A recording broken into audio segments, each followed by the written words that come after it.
Don't try and get your friends on self-improvement. So I've taken this video idea from, I think his name's Ruff, like look him up, he's like a sort of like a self-improvement YouTuber, and he has probably better edits than me, so this is sort of like the raw, unfiltered opinion on trying to get your friends on self-improvement.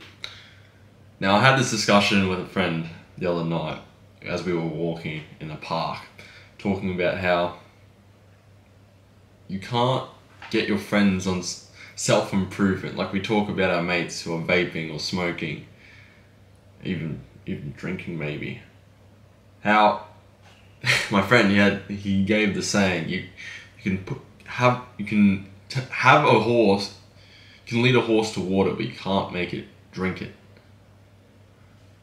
It's saying that really it's up to the individual or up your friend to take up the good habits and break the bad habits.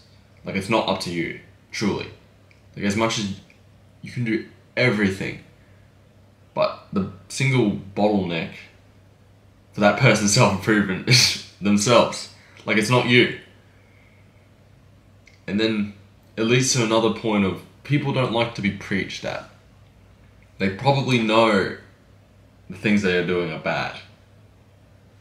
Or perhaps they don't, because they don't have enough self-awareness.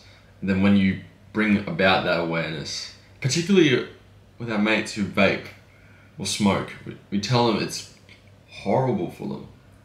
The amount of money they're spending, the health to their lungs, the health to their overall body. They probably know it's bad. But again, we don't understand what's going through their mind for them to cope. Because usually most of these substances are coping mechanisms for stress.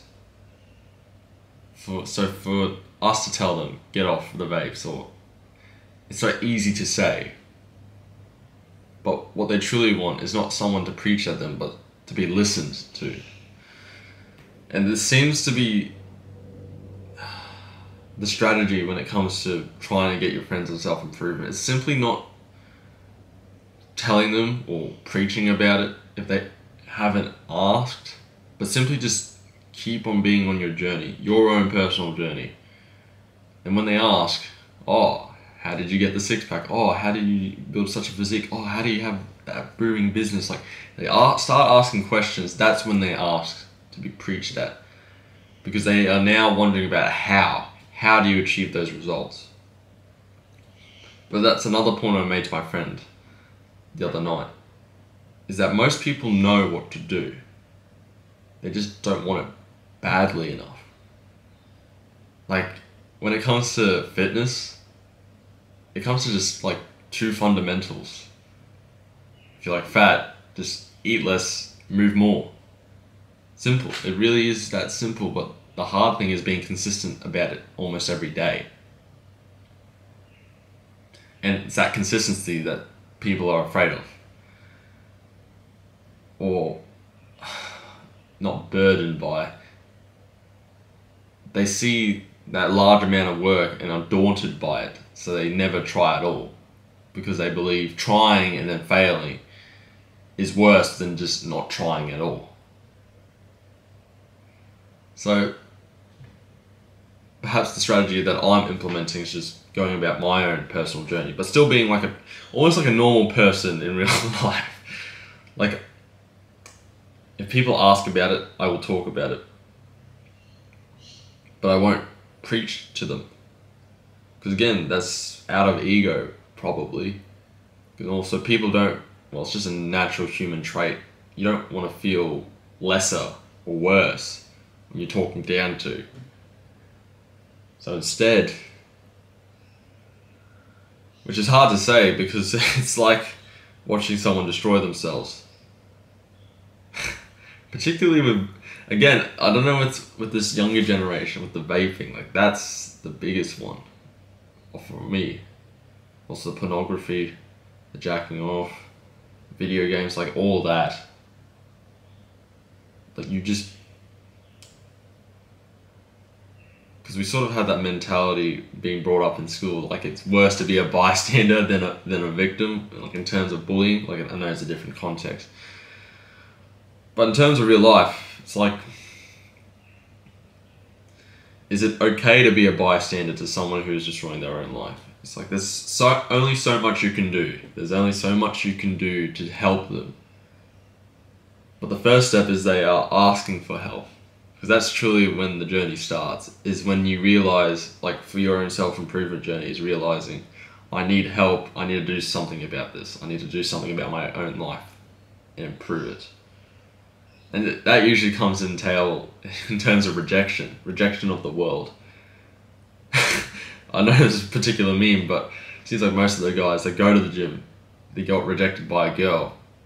So instead of being sad and depressed about it, they started moving their bodies, started lifting heavy shit.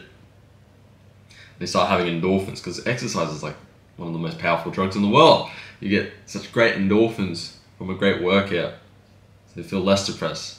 They start improving their own life. Almost not to protect themselves from future rejection.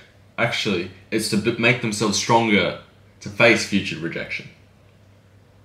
But again, it starts from a spark. It starts from either rejection of the world, rejection of a girl, rejection from reality. Like, when do you stop vaping? When you're on your deathbed, or when you start having popcorn lung? It's, again, in terms of general self-improvement, don't try and save them. Which is really, really, really shit to say. But again, it's up to them.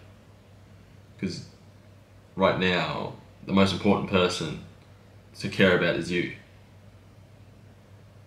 So if you're watching this video, it's probably because you have the same sentiments and feelings about getting your friends on self-improvement. But keep doing you. Just keep doing you. Because eventually, your results will compound themselves. And then your friends, like as Hamza said, Jeffries, if they are negative about your improvement and progress, they are probably not your friends. It's better though, once you can show your result, once you can show the output from all your input, because people mostly care about the output, which is kind of crap to think about in life. When we look at the podium, when we look at the Olympics, when we look at the gold medalists, we don't actually see the thousands and thousands of hours that were put into their craft to achieve that one moment. So your friend might ask, again, how did you do it? And that's when you start preaching. Because then, that is something within your control. It's just a bridge of information.